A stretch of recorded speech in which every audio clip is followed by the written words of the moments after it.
I dare say I'll get people commenting about how dirty me bong is. Interestingly enough, right, just a few minutes ago I was completely like, with pain.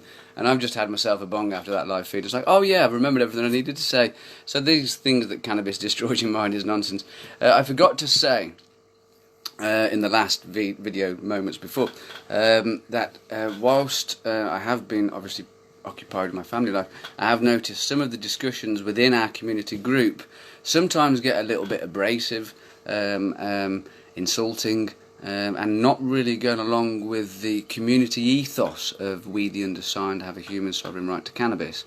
So I just wanted to actually come back very quickly and address that, and I wanted to just kind of put a real concept out to everyone in our community. You know, I suppose I, in essence, began this digital community space, We the Undersigned Facebook page, and you good people have, in like-mindedness, chosen to join me in our, please note it's not mine anymore, our digital space, right? So this group is our digital community hall, yeah? So this is where we all meet every moment of every day, because it isn't opening times like a community hall in the village centre, for example. So I'm wanting you to paint an image, a picture, a way of thinking about our group, not my group, our group, about how our group live with each other and interact.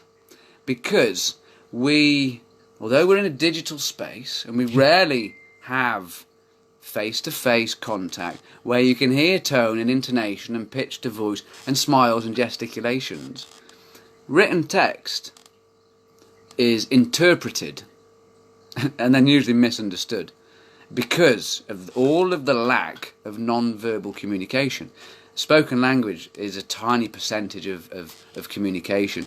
Virtually all communication is without words and language. The rest is non-verbal. And in digital spheres, you lose that. So what might be a well-intended comment can sometimes be taken by a person, often interpreted according to their backgrounds, social experiences, the mood they're in on the day, you know, what side of bed they got out of, how much pain they're in even, you know, all these factors play in to how we interpret written comments and how we interact with each other as human beings. So after reading some comments, I even shut down a post, which I don't often do, but I was with my daughter and I couldn't be asked to sort it out. I've got more important things to negotiate. Adults communicating. In fact, I felt like I had a whole load of new children, except they were adults. I don't mean to be patronising, I'm just saying how it felt. I'm having to negotiate and manage, micromanage communications between adult human beings that should be able to communicate in a reasonable manner. Now, I know we all get passionate, and you've probably seen me get passionate from time to time. I know that's true. So, none of us are saints or saints, but can I ask you all to imagine when we're in our space, we're face to face. Imagine we're not separated by hundreds or thousands of miles. We're in a physical space, face to face with each other. And to treat each other with the utmost respect and compassion and understanding, and not feel obliged to force whatever beliefs we hold upon each other. Because you have a human right to believe whatever the hell you want to believe, and I have no right or anyone else to tell you what you should believe. So why do we all argue about different beliefs? Good question. So I will ask, beg, urge, plea, in all of your interactions in the group, please remember we all come from very, very, very diverse backgrounds. A lot of us are actually in pain and suffering a lot of the time.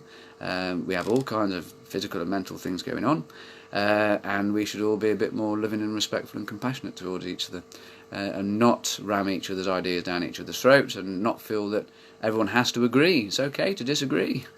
We can disagree and still be friends. It's okay. I just wanted to come back in and just remind everyone of our community ethos, to think of the WTU digital sphere as a real space. One day maybe it will be, who knows?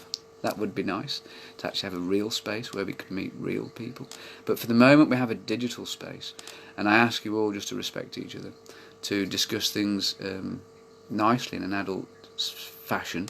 I've been through therapy and counselling, so if you haven't been through therapy and counselling, you might not know all this. So I hope it doesn't come across as patronising, condescending, or way out hippie shit. But we have at least 3 selves. At least, I reckon they can be broken down further. Our child self, our inner child, our inner adolescent from our pubescent years, and then our adult self. Now, they could even be subdivided into phases of childhood and phases of adolescence and phases of adulthood, I believe. But in essence, when I was being put through my sex abuse therapy, they taught me about these 3 parts of our self. So in me now, I have my little boy, and then I have my adolescent self, and I have my adult self here. Now, unfortunately, no matter which one of my selves is responding to any situation, only my adult self is ever seen. So it's always portrayed as my adult self responding. But sometimes it might be my little boy self who's responding, or my adolescent self who's responding. If I'm being a bit sexual and promiscuous, it's probably my adolescent self, for example. Whereas if I'm getting down with the Lego, really into it, like, that's my little child self. And that's just an example. Yeah, I would say try and become aware of your different selves, not in like a split personality disorder kind of way, but the different elements of your personality, your upbringing, your growth, and engage with them, nurture them, accept them, but be mindful about which one's responding. When I outed one of my sex abusers, it was my 14-year-old self that was pressing the button on that phone, sending that text. It wasn't my adult conscious self that knew the fully consequences of that, which is why I now have no family around me. But my 14-year-old self knew that news had to get out, and wherever it landed, it landed. And, you know, it happens. Just be mindful of which one of your selves are responding to any situation. If you're feeling really angry and emotional, put the bloody phone down. You can do that. Move away. Have a breath, have a cup of tea, joint fag, whatever you want to do. And maybe then come back, and maybe have a little scroll then. And if it makes you feel really, really angry, you don't even have to reply. We can just keep on scrolling, scrolling. So, you know, there's lots of different ways we can interact. We don't have to fight each other. We don't have to try and make everyone believe the same. And I hope you'll just take this on board. Make this the community that it can be, our community. And that's my last thought before I go. I have seen people sharing, which is wonderful. I really wanted to share. I have seen it being referred to as Phil Monk's case. Please stop thinking it as Phil Monk's group, as Phil Monk's case, as Phil Monk's anything. It's our case. It's we, the undersigned. Not I, but you too. That means it's your website, it's your Facebook page, it's your Twitter page, it's all yours too. So get out there, get sharing it, get building it, get growing it, get making it happen. Stop thinking it's mine, and it's all mine, because it's not mine. It's ours. So on that note, crack on. We, the undersigned, have a human sovereign right to cannabis, because we bloody well do. If we lived in South Africa, no problem. Lived in Mexico, no problem.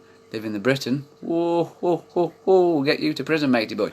So anyway, going to address that. Please play nice, people.